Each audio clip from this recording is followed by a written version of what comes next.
Hello and welcome to another episode of the Dark Glitter Sessions. I'm your host, Jaime Bennett. I'm donning the black lipstick today. I thought that it would be suitable for this episode. Any episode, actually. Here we go. This is part 3 in the Trinity of Terror Tour sessions.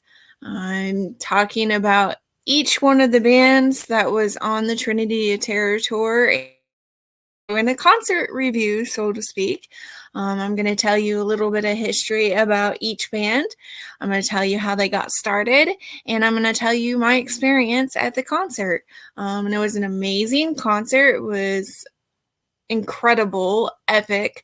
And this band that I'm going to be talking about, please don't hate me. Please don't hate me. Any fans of this band, I do not mean any disrespect. But I had never heard of this band before I went to the Trinity of Terror Tour concert. This band that I'm going to be talking about today is an incredible band called Ice Nine Kills, and although they are not my particular style of music, I can see why they have a huge fan base.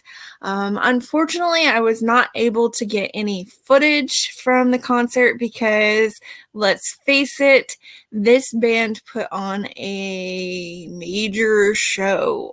They are horror metal band, and the reason why I say that is because a lot of their stage performance is like that of a horror movie.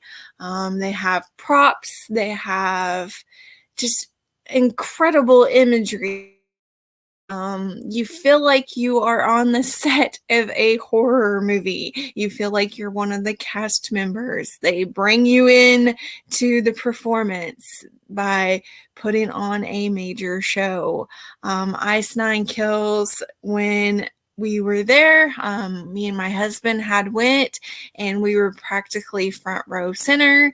And you expect mosh pitting and you expect crowd surfing at metal concerts, especially. We knew what we were in for.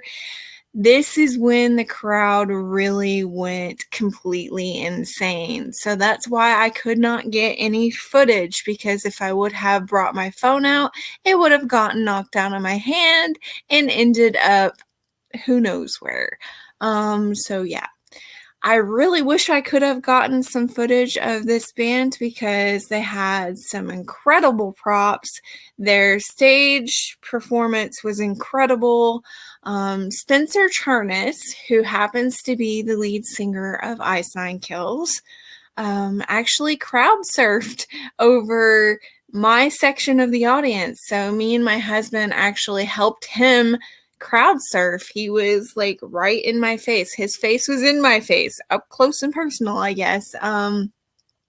It was incredible. Like, he crowd surfed me, and my husband, two of the other audience members, helped him crowd surf. So that was kind of cool. That's a once in a lifetime experience, one that I will never forget. And just because Ice Nine Kills is not my particular type of music, they're still epic. They are an amazingly talented band. They put on an incredible show if you like that sort of thing. And like I said, it is horror metal. They call them horror metal because of the type of music that they play. I grew up in the time era of Slipknot. I know I'm aging myself here, but of Slipknot and those type of bands. And I would compare them to Slipknot. I would say that they're kind of along that style of music. Like I said, don't have any video footage, but you can find Ice Nine Kills music videos for days on YouTube. So just look up Ice Nine Kills and watch some of their music videos. They actually have a graphic novel that's out now in horror movie fashion. And I'm also going to be talking about a little bit about their makeup artist that they had on tour with them, because she's an incredibly talented young lady.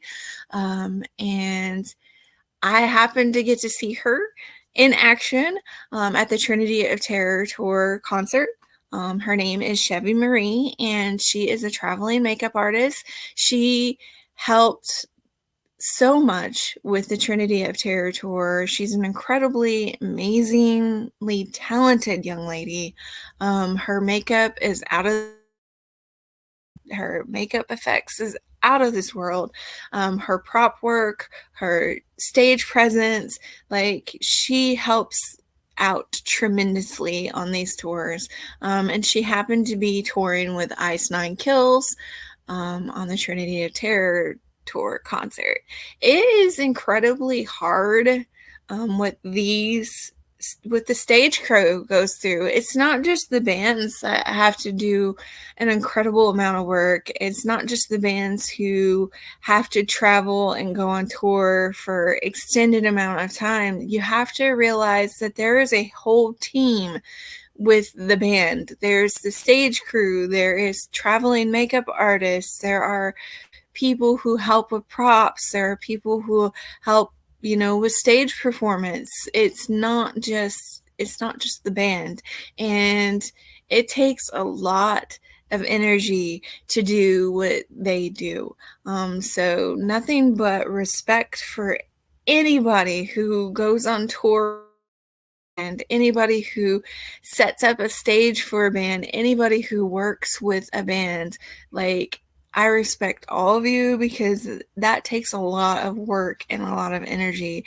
When I was younger, I always thought that I wanted to travel with a rock band. I always thought that I wanted to be a roadie or, have something to do with a rock band because that was my dream. As I got older, dreams kind of change. I love doing this. I love interviewing musicians. I love talking about albums. I love talking about rock bands. It would be incredible to get to work in a concert venue. I would love to be a part of something like that. That would be amazing. But if I can do this, for a living and be a podcaster or a music show host like this, then that's fine too. I love talking about these incredible bands. A lot of them you've probably heard of, and I'm going to try to touch base on some that are not as well heard of as Ice Nine Kills. So let's get into it. I want to talk about the history of Ice Nine Kills. Their name comes from an interesting location, and I will be talking about that here in just a few moments. But I have looked this up on Wikipedia. All else fails, go to Wikipedia. You can find a bunch of shit on there. So a bunch of incredible information about whatever band you want to learn about. So there you go. It's not necessarily shit, but you got me. Pardon my French. But this is a heavy metal show, so we're not going to watch our language too much on here. There is a viewer discretion disclaimer at the beginning of the show, and for good reason, because it is a heavy metal show, horror metal show, and no telling what we're going to be talking about on here. Some of the images that I share on here might be a bit graphic. Especially when it comes to bands like Ice Nine Kills, because they're horror bands. So some of their imagery is going to be gory. So I'm throwing that disclaimer out there right now. If there are any small kids in the room, please tell them to go watch a cartoon in another room. We do not want to negatively influence the younger generation. So here we go. Like I said, you can find this on wikipedia.org, and it's with Ice Nine Kills.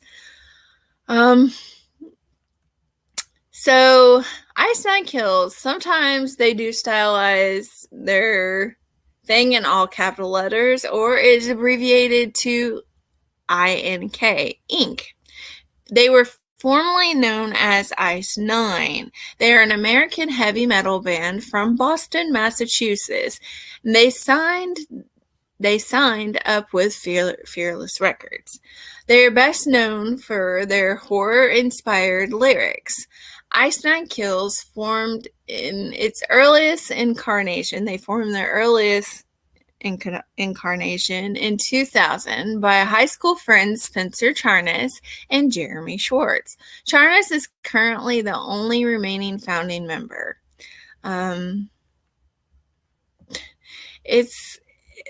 I don't know how to explain the imagery.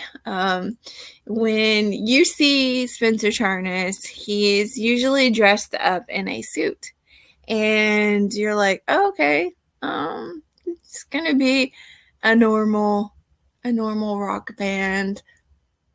No. They put on an incredible show. Let me tell you right now, like, for any fans of horror movies, you need to see Ice Nine Kills in concerts. That's all I need to say about that, because if you love horror movies, then you're going to feel like you're in a horror movie if you witness Ice Nine Kills in person performing. So they are best known for their horror-inspired lyrics. Ice Nine Kills formed their earliest incarnation in 2000, like I said, and it was formed by high school friends Spencer Charnas and Jeremy Schwartz. Charnas is currently the only remaining founding member. Ice Nine Kills released 3 EPs, or they have released 3 EPs along with 6 full-length studio albums.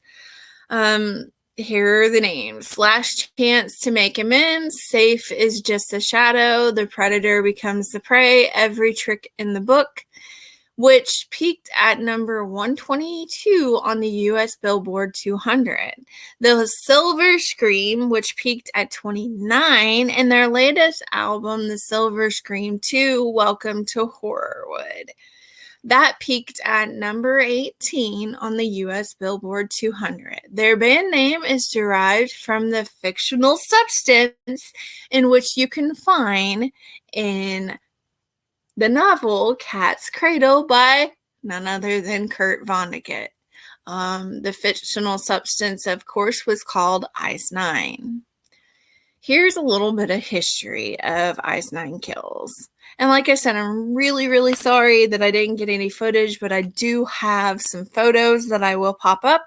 I do have the photo attribution on these photos because they are not my personal work.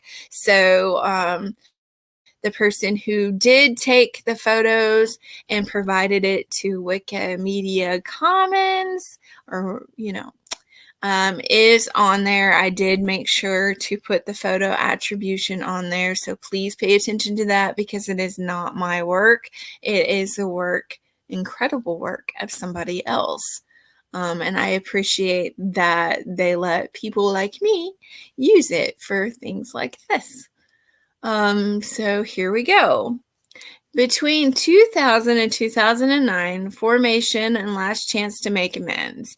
Ice Nine Kills was founded in 2000 under the name Ice Nine by the high school friends Spencer Charnas and Jeremy Schwartz, before later recruiting their drummer Grant Newstead in 2003 and swapped out their then bassist Patrick Morse for Hobie Boschenstein in 2004, but changed their name to Ice Nine just before releasing their debut independent album, Last Chance to Make Amends, which came out April 20th, 2006. However, they did record a demo entitled The Pop Punk Ska Years in 2002, which would have eventually been released, or was released in 2009. The following year, on November 20th of 2007, Ice Nine Kills released their EP, The Burning Through Red Blue Records. The band then set out on several national tours in support of the EP, including open slots on tours with Icy Stars and Eyes Set to Kill, among others. By 2008, the group had been invited to open for well-known acts such as I Lay Dying, A Day to Remember, Thursday, and Paramore, and a one-off performance on the Table of Taste of Chaos. Goodness, blah, blah, blah. Let me rewind. On the Taste of Chaos 2009 tour. The same year, Ice Nine Kills released 2 acoustic tracks, The Simple Act of Giving Up and Lifetime in a Week, on an EP titled 2-Song Acoustic. I think it's incredible when bands do that. Like, it makes me respect bands so much more when they do things like that. Like, they have special, 2-track releases. Like, they give you a taste of what they're about, and it makes you realize, how much work these bands have to go through a lot of times to get their music out there, to even get noticed or to get seen. I have nothing but respect for, Ice Nine Kills and the other bands that were on the Trinity of Terror tour, because a lot of them had very humble beginnings, and I respect that so much. They were not handed their fame at all. They worked for it, and they worked very, very hard to get to this point. And so you have to respect that. You have to respect all the work that they go through to get their name out there and to be where they are at this point. Nothing but respect. That's all I have to say about that, is just nothing but respect. I know how hard it can be. So that same year, Ice Nine Kills released the 2 acoustic tracks, The Simple Act of Giving Up and Lifetime in a Week, on an EP titled 2-Song Acoustic, like I had said. In mid-2009, Schwartz decided to leave the band after struggling with life on the road, leaving Charnas as the only original member. Like I said, it is a struggle to go on tour. A lot of times, bands will only, get to go back home and see their family for a short bit of time in between travel tour dates. Like, a lot of times they're on tour for a whole solid year, and they only get, a few weeks off in between. So it can be very, very rough, and it can be a struggle, especially if, these musicians have family at home. It can be very, very, very hard life to live. So Charnas then recruited former members of the Rochester, New York based post-hardcore band Remember Tomorrow, which had recently disbanded and stopped playing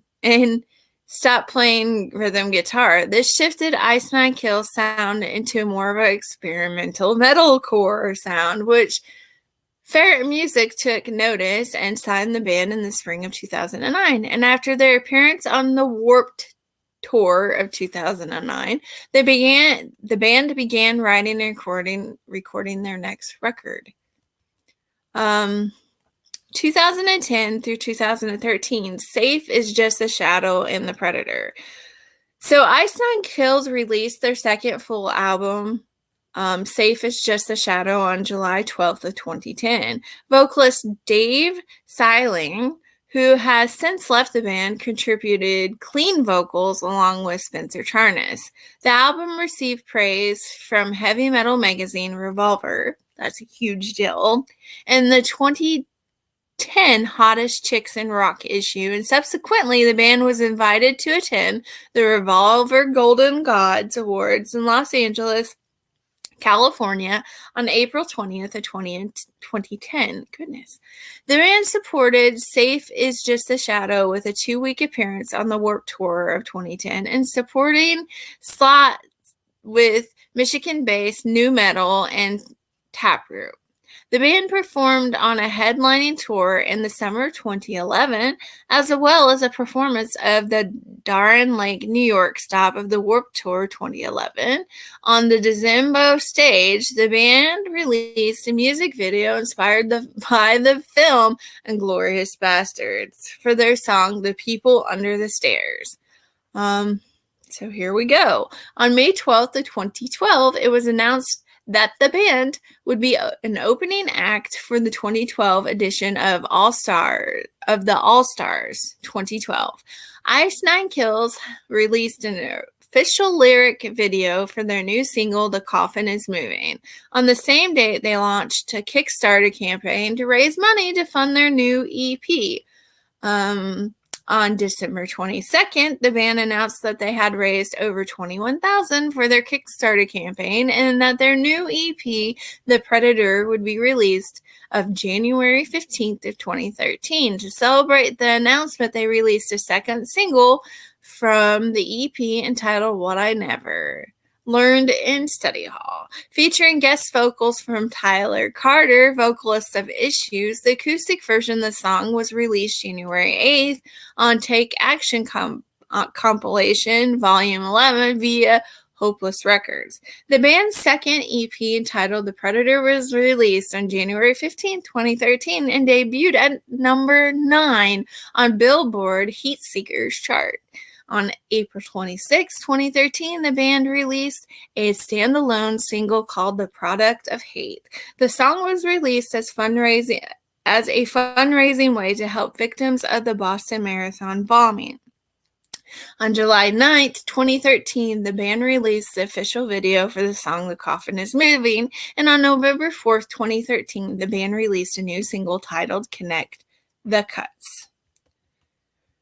Whew, a lot of information. So if you go to wikipedia.org, they will thoroughly explain each album and thoroughly explain, their journey. I'm not going to read all of that because, well, let's face it, there's a lot of information. And I want to save some good bits for you all to discover. So if you go to Wikipedia, Ice Nine Kills, wikipedia.org, Ice Nine Kills, you will find that information there. I don't want to bore you with reading, from Wikipedia. So they took their name from Ice Nine, the world-ending substance at the heart of Kurt Vonnegut's classic novel Cat's Cradle, which I think is very, very interesting. That's an interesting way to get a band name. Ice Nine spent their early days rotating through both members and styles at an impressive clip, dabbling in ska punk and post-hardcore on their self-released album, The Pop-Punk Ska Years, which was in 2002, like I had mentioned. Ice Nine Kills is an incredible band. Like I said, they're not my particular style of music. I can see why they have a huge fan base because they are incredibly talented. If you like that sort of music and you like that sort of imagery, I had never heard of them before the Trinity of Terror Tour, which amazes me because I research bands a lot. I try to find new bands to listen to, and it's kind of incredible that I hadn't stumbled upon them before, because my favorite band that was on the Trinity of Terror Tour was Motionless in White and also Black Veil Brides. But every band, Atreyu, Motionless in White, Black Veil Brides, Ice Nine Kills, they were all incredible. They did an incredible job. It was an amazing concert. It's something that I'll never forget, a once-in-a-lifetime experience that I will never forget and that I will cherish for the rest of my life and be telling my grandkids about so that, I can be the cool grandma. I mean, hello, cool grandma right here. I'm going to be the cool grandma. Don't mind me, I'm crazy. Anyways, so like I promised, these are not my photos. I really wish I could have gotten photos for you all. I really wish that I could have gotten video clips, but if I would have taken my phone out at that point in time, I wouldn't have a phone. And I would not have been able to get any motionless in white clips, which was important. Yeah, here we go. I'm going to show you the whole band, and this photo is taken by Fearless Records. I have the photo attribution listed at the top. So please pay close attention to that because I want to give credit where credit is due. So this is one of the incredible images that I was able to find. So this is the whole band, Ice Nine Kills. Spencer Charnas is the one that's holding the book. And like I said, he was the one that was crowd surfing, and my husband and I helped him crowd surf. Up close and personal, I guess you would say, because his face was right in my face. If I would have been one of those crazy girl fans that is single, I probably could have kissed him on the cheek. Who knows? But I'm not about to do that.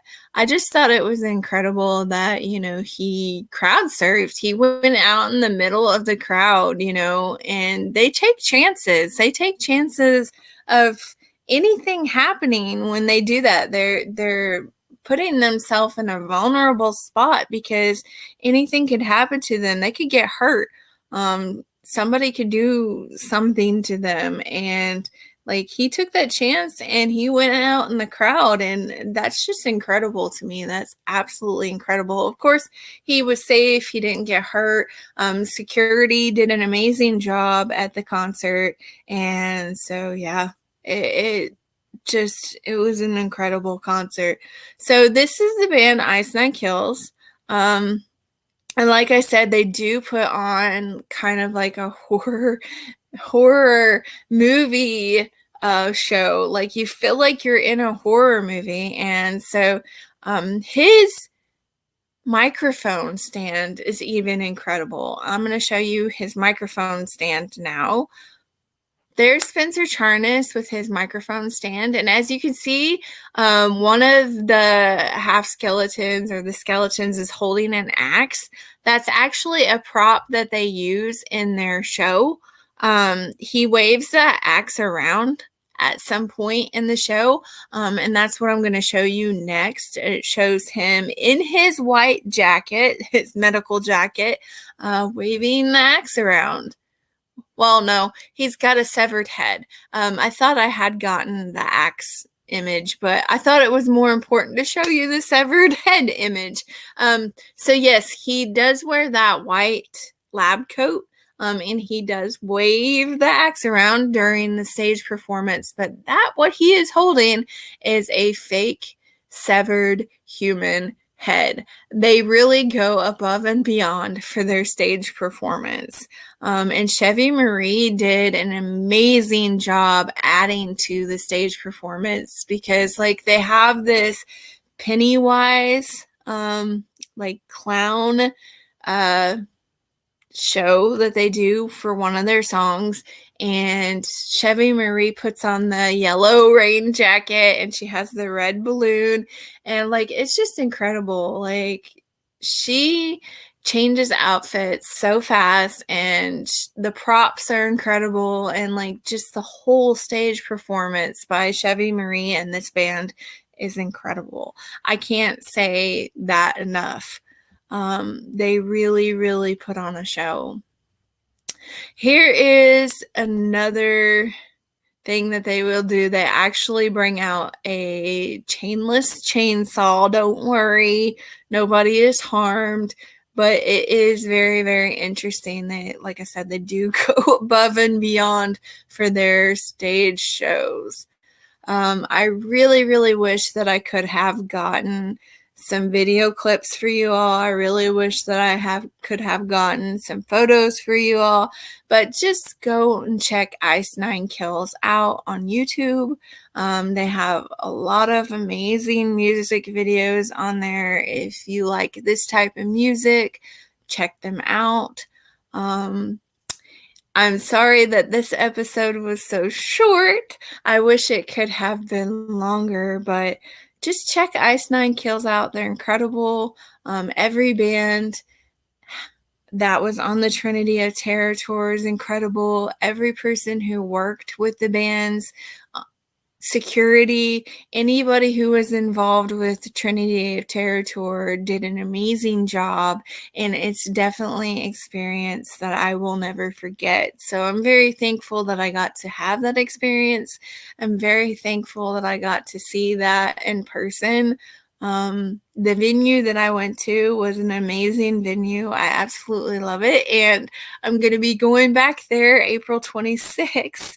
The Coca-Cola Rocks in the Atlanta area to see Billy Idol. I'm going to be seeing Billy Idol and Kelsey Carter. So I'm looking very, very forward to that. I might talk about them on this show, or I might talk about them on my other show, The Jam Session Goes Underground.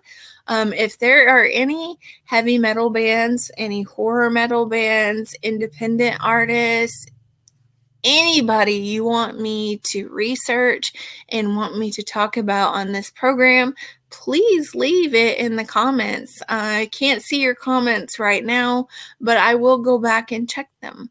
I will do my very best to respond to your comments. So yeah, if there's any band that you want me to talk about on here, whether it be Slipknot or whoever, just let me know and I will talk about them. I will brag about them. I will do my best to represent them and review their music on here. Next time on the Dark Glitter Sessions, I'm going to be talking about my personal favorite, Motionless in White. As they say, save the best for last, but all of them were incredible. So I can't really say that. I can't say save the best for last on this. But I'll be talking about my favorite band, Motionless in White. I absolutely love Motionless in White. Chris Motionless is a very, very nice person. I got the opportunity to meet him in person, and he's an incredible human being, a lyrical genius. This band, they've changed my life. Like they're incredible. They're lyrical geniuses. There's not enough good that I could say about them because they're just incredible. All the bands that I have talked about on the Trinity of Terror Tour are incredible, and they definitely put on an epic show. So if you ever get the opportunity to see Atreyu or Ice Nine Kills or Motionless in White or Black Veil Brides in concert, please take that opportunity to do so because it's well worth it. You're going to see an incredible show, and you're going to experience a once-in-a-lifetime thing. So, if you get that opportunity, please check them out. Next time on the Dark Glitter Sessions, Motionless in White. I hope you've enjoyed this program. Until next time, catch you all on the flip side.